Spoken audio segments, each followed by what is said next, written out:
নিত্যপণ্যের দাম ভোক্তাদের সাধ্যের মধ্যে আনার চেষ্টা করলেও সিন্ডিকেটের কারণে সেই উদ্যোগ সফল হচ্ছে না।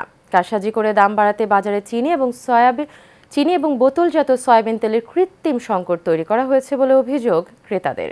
এদিকে শবে বরাতে গরুর মাংস এবং মুরগির চাহিদা থাকায় বিক্রি হচ্ছে বাড়তি দরে। সোহাগ মিয়ার তোলা ছবিতে বাজার ঘুরে বিস্তারিত জানাচ্ছেন নূরে মোহাম্মদ ভুইয়া। প্রতিবছর রমজানে বিভিন্ন নিত্যপণ্যের মধ্যে সবচেয়ে বেশি চাহিদা থাকে ভোজ্য তেল, চিনি, ছোলা, খেজুর ও পেঁয়াজের।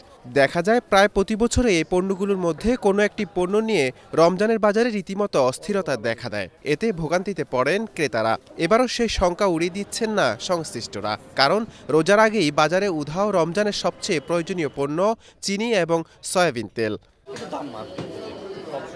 তবে খুচরা ব্যবসায়ীদের অভিযোগ, দাম বাড়াতে মিল মালিকরা সিন্ডিকেট করে তেলের সংকট তৈরি করেছে। বছরের মতো এবারও যেমন যারা হোলসেলার আছে, যারা পাইকারি আমরা যেখান থেকে আনি, একটু তো বাড়তি আছেই, হালকা হালকা বাড়তেছে সব কিছুই। অ্যাডভান্স টাকা দিয়ে পরে আবার মালের সাথে ইয়ে দিয়ে দিচ্ছে, যে আটা দিয়ে দিচ্ছে, ময়দা দিয়ে দিচ্ছে, এভাবে কন্ডিশন দিয়ে মাল দেয়। কোম্পানি থেকে নাকি এরকম হেরা রেট বাড়ানোর জন্য মনে হয় একটা পায়তারা করতেছে। এইগুলো সিন্ডিকেটের কাহিনী আর কি। মানে সোয়াবিন তেলে আপনার খোলাটা নাকি 2000 টাকা আর কি কেজি বিক্রি করতেছে, আর লিটারে আপনার তারা 175 বিক্রি করতেছে। এই জন্য নাকি কোম্পানির লস হচ্ছে। আর চিনিটা 2 দিন সাপ্লাই দেয়, আবার 3-4 দিন অফ রাখা একটু দামটা এটাও বাড়ানোর জন্য চেষ্টা করতেছে আর কি। শবে বরাতকে কেন্দ্র করে বাজারে বাড়ছে গরুর মাংস ও মুরগির চাহিদা, বিক্রি হচ্ছে বাড়তি দরে। মাংসের দামও বেশি, সবজির দামও বেশি। মাংসের দাম অন্যান্য দিনের তুলনায় ঠিক আছে, মোটামুটি 800 টাকায় কিনতে হলো আর কি। গরু গোস কিনলাম 800 টাকা, রুই মাছ কিনলাম 350 টাকা করে। এইসের দাম, তেলের দাম একটু বৃদ্ধি হয়েছে, চালের দামও একটু বাড়ছে। শীতের মৌসুমের শেষের দিকে এসে বাজারে 2-1টি সবজির দামে বাড়তি প্রবণতা দেখা গেছে। বিক্রেতারা বলছে সরবরাহ কম থাকায় বাড়ছে দাম। গত সপ্তাহের সাথে কেজি প্রতি 2-3 টাকা করে বাড়ছে। এরকম আলু ছিল গত সপ্তাহ 15-16 টাকা, এই সপ্তাহ 18 টাকা 20 টাকা। আমরা লাউ ছিল আমরা 60 টাকা, এই সপ্তাহ 70 টাকা।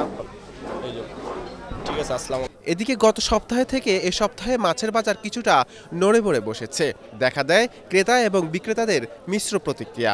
বোয়াল 5 কেজি ওজনের 700 টাকা কেজি, কোরাল 5 কেজি ওজনের 650-700 টাকা কেজি। পাবদা মাছের দাম খুবই কম আছে। কারণ ক্রেতা যদি বলে যে দাম বাড়ছে, তাহলে ক্রেতা এটা ভুল বলছে। উল্টা কথা, ওরা সবসময় বলবে যে দাম কম এবং কেনা বেশি, কিন্তু বাস্তবে আসলে এখন কিন্তু কমে যাওয়ার কথা।